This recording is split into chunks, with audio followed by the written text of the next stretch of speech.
welcome to the moment of truth. All the eyesight-enhancing nourishment of a carrot with the smiting power of a stick. The hardcore Republican base has always been a strange bunch. They're afraid of intelligence. Or at least that's what you'd think watching the way Republican politicians behave in debates. I do remember a movie survey once where self-described very conservative viewers said they would have liked the movie Rain Man if only Dustin Hoffman's character hadn't been so good at math. Former Texas Governor Rick Perry gave his best shot at being an idiot savant without the savant part last Saturday by saying if he became president, the first thing he'd do is send the troops back to Iraq. They're just getting out of there, man. Give your nostalgia time to mature. Nostalgia and instant gratification, that's a recipe for, I don't know. I don't think they've ever been successfully mixed before. Of course, Perry was just testing the limits of the Republican trope that Obama is the black Muslim Antichrist, so everything he did while president will have to be reversed or America will turn into San Francisco. Just a bunch of gay men copulating in big piles all over the streets like he imagined San Francisco was before AIDS. But with AIDS. Instant nostalgia creates its own complex magical logic. Perry would also dig all the garbage that was collected during Obama's term out of the landfills, have it driven back to the neighborhoods it came from, and put back in each taxpayer's home from which it should never have been removed in the first place. And while Obama's been president, Perry saw a little kid's balloon pop, and when he's president, he's going to get that kid a new balloon. Perry said that as soon as the troops are gone from Iraq, Iran's going to take over literally at the speed of light. Literally. Literally at the speed of light. Even faster, why not? As long as literal and speed of light have no meaning to you, why not literally even faster than the speed of light? Or how about so much faster that it turns out Iran actually already took over Iraq when the Shia majority came to power in the elections way back before Obama was even running for president, way back in the past. Take that, speed of light, so-called speed limit of the universe. Take that, arrow of time. But that event was easy to miss if you weren't paying attention. And why would you pay attention? Especially if you were thinking of running for president of the United States. Iraq isn't in the United States yet. To be fair, Perry might not have been thinking of running for president way back then. He probably only got the idea when he saw how Obama was destroying the country by redistributing the garbage and making sure people could get health insurance even if they had a previously existing condition. At first, Perry thought Texas should secede from the USA because who could be part of a country where big government could snatch health insurance right out of a private company's pocket and give it to some sick person? Lucky for our funny bones, Perry decided he'd rather try to be president of the United States of America than just the United State of Texas. God bless him.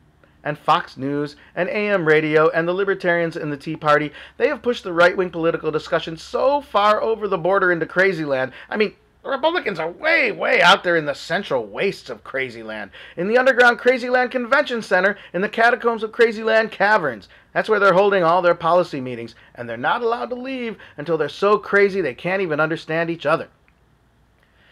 Don't get me wrong, Democrats are clowns too, but now is the Republicans' time to shine. The Republican field is a clown car that lays golden eggs. And I like golden eggs. Who doesn't? They're America's favorite egg. A little foreign policy note to Rick Perry. We didn't invade Iraq so it wouldn't get taken over by Iran. We invaded because we were pretending it had been taken over by Al-Qaeda or something, or because Iraq was going to destroy the earth. I forget what we were pretending was going on.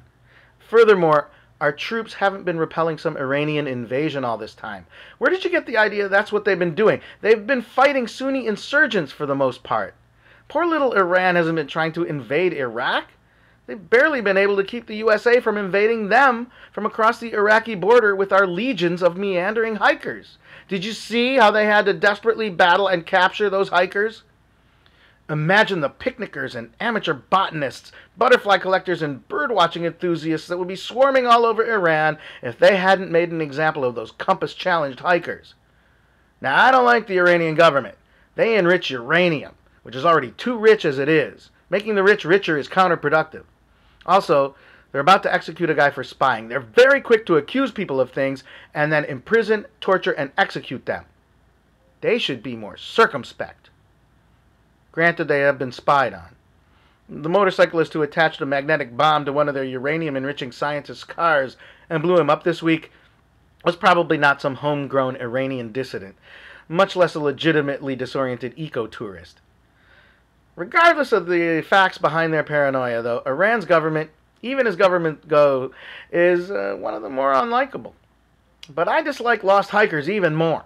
Just don't go hiking if you don't know how to use a map and a compass. You're going hiking in northern Iraq? Near the Iranian border? You might want to keep extra good tabs on your location. But you know what? I didn't feel sorry for the tribes of Israel, the Donner Party, or those Blair Witch people either. I felt sorry for that 127 hours guy who had to cut his own arm off, though, because that's totally the kind of stupid situation I could see myself getting into. Look, at least he wasn't lost. The thing is, if you're hiking, all you're doing is walking. Assuming you have all the necessary body parts, it's a simple job, and you can either go in the right direction or the wrong direction. So if you get lost hiking, that means you failed at walking.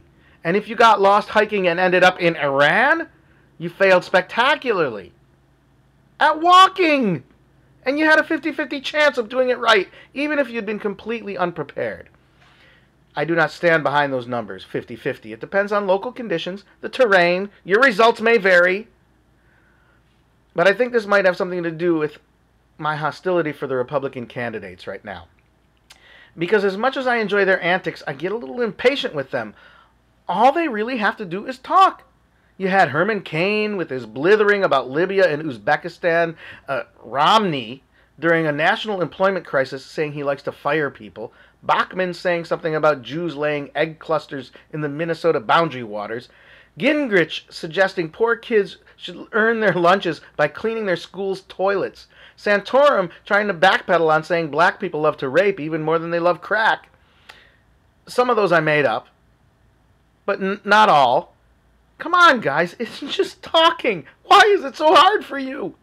You don't have to think. You can pay someone to do that. Just comb your hair, stand up straight, talk without saying something ludicrous. You're politicians. You're supposed to be pros at this. Look, Obama does it. He's never complained about gotcha questions. Only a person who can't do the simple job of talking, which is all a politician does, has to cry about gotcha questions. As amusing as you all are, some of us are getting fed up because it's funny for a while, but it soon just gets frustrating watching someone screw up their very simple task. And it's an embarrassment to the nation that our half-assed politicians can't even competently execute the most basic part of their job description. This is why I propose that the next candidate who makes a glaringly boneheaded statement or otherwise represents himself or herself miserably through the act of speaking should have to go to jail in Iran. It's both deterrent and correctional. No one wants to go to Iranian jail, but if you do go, they'll make you talk. This has been the moment of truth.